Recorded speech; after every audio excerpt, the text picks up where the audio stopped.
Consumir carbohidratos que hayan sido sometidos a choques térmicos para concentrar almidón resistente es viable en personas que tengan enfermedades como la obesidad.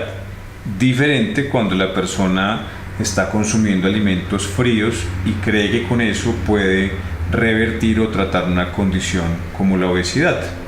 Nuestra recomendación es que si la persona desea un carbohidrato que tenga almidón resistente, haga choques térmicos, es decir, se sometan a cocciones en calor y luego pasen a temperaturas de congelación. Entre varias veces se haga este proceso, más se concentra el almidón resistente, que hace parte de las moléculas de amilosa y amilopectina que tienen algunos carbohidratos como el arroz, la papa y la yuca. Ahora, es importante entender las políticas de alimentación molecular. No combinar alimentos del mismo grupo, en este caso si son carbohidratos, así tengan almidón resistente, nuestra recomendación es que no se combine. Soy el Dr. Benjamín Ramírez, especialista en enfermedades crónicas con un doctorado en bioquímica y nutrición humana. Mi misión con este contenido es ayudarte a entender cómo funciona tu organismo para gozar de bienestar con tu familia. Cuando consumimos alimentos fríos, no necesariamente estamos consumiendo el almidón resistente. Si consumimos proteínas frías, grasas frías o carbohidratos fríos en general, no quiere decir que estos alimentos sean más lentos para llegar a nuestra sangre o que generen menor impacto hormonal, en este caso la producción de insulina. La temperatura no tiene nada que ver cuando consumimos alimentos, puesto que nuestro cuerpo mantiene la temperatura y nuestra bolsa gástrica generalmente siempre está a la temperatura corporal, en este caso 36 grados centígrados en promedio. Cuando nosotros hablamos de un alimento que tiene un choque térmico para buscar una molécula como el almidón resistente, estamos hablando de un proceso físico y químico que involucra un proceso que se llama sineresis del almidón. El almidón básicamente está en algunos alimentos de consumo masivo, el arroz, la papa, la yuca, el plátano, ¿sí? Sobre todo los que contienen amilosa y amilopectina, que hacen parte de la molécula del almidón. El almidón básicamente es un carbohidrato de glucosas pegadas por enlaces y estas glucosas forman ramificaciones.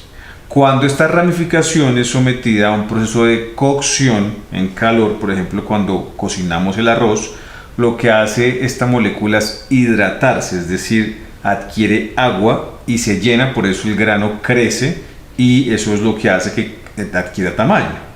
Ahora, cuando nosotros sacamos el arroz caliente, ese almidón está hidratado y cuando lo metemos en temperaturas de congelación y hacemos un choque térmico, lo que estamos haciendo es que el almidón se deshidrate, es decir, el agua vuelve y sale de la molécula, en este caso del almidón. Si hacemos varias veces ese procedimiento, lo que estamos haciendo es esconder los grupos hidroxilo del almidón, de la amilosa y la amilopectina, a lo que denominamos sineresis.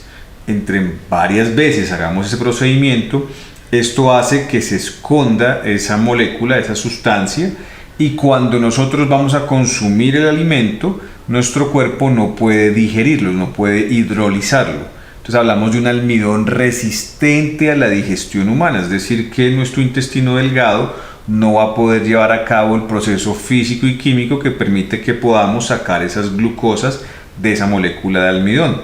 Pero esto no tiene nada que ver con su temperatura, si lo consumimos frío o lo consumimos caliente, no tiene nada que ver, simplemente es con el proceso de choque térmico.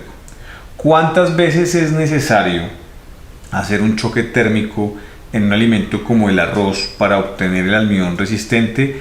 Es muy difícil de cuantificar de forma simplemente conociendo el proceso casero.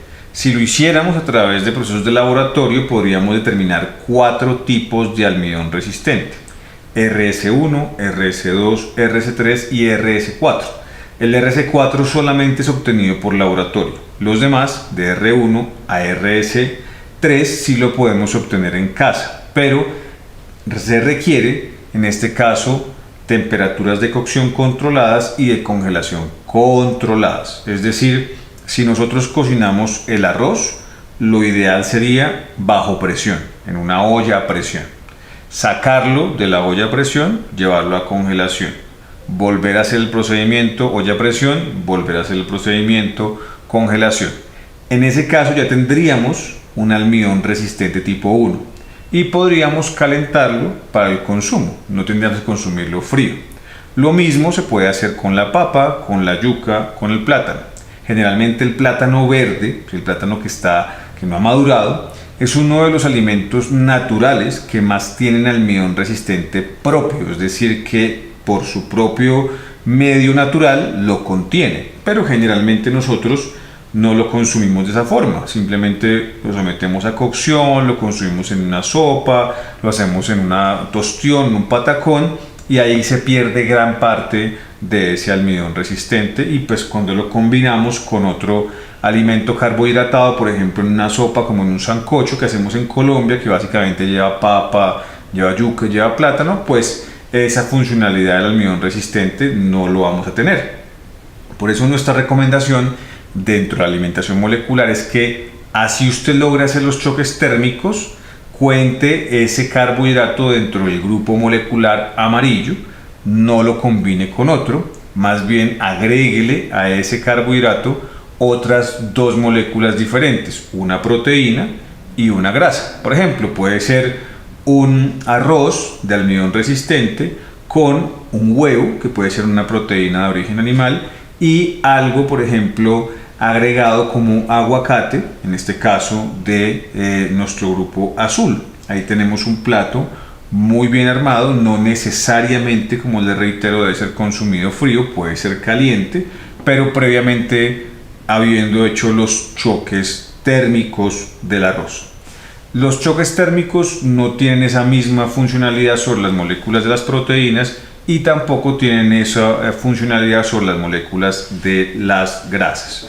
Por eso nuestra recomendación es solamente obtener el almidón resistente a partir de choques térmicos hechos en carbohidratos almidonados, y en este caso si usted quiere consumirlo lo puede consumir caliente ya una vez haya hecho el procedimiento de choque térmico.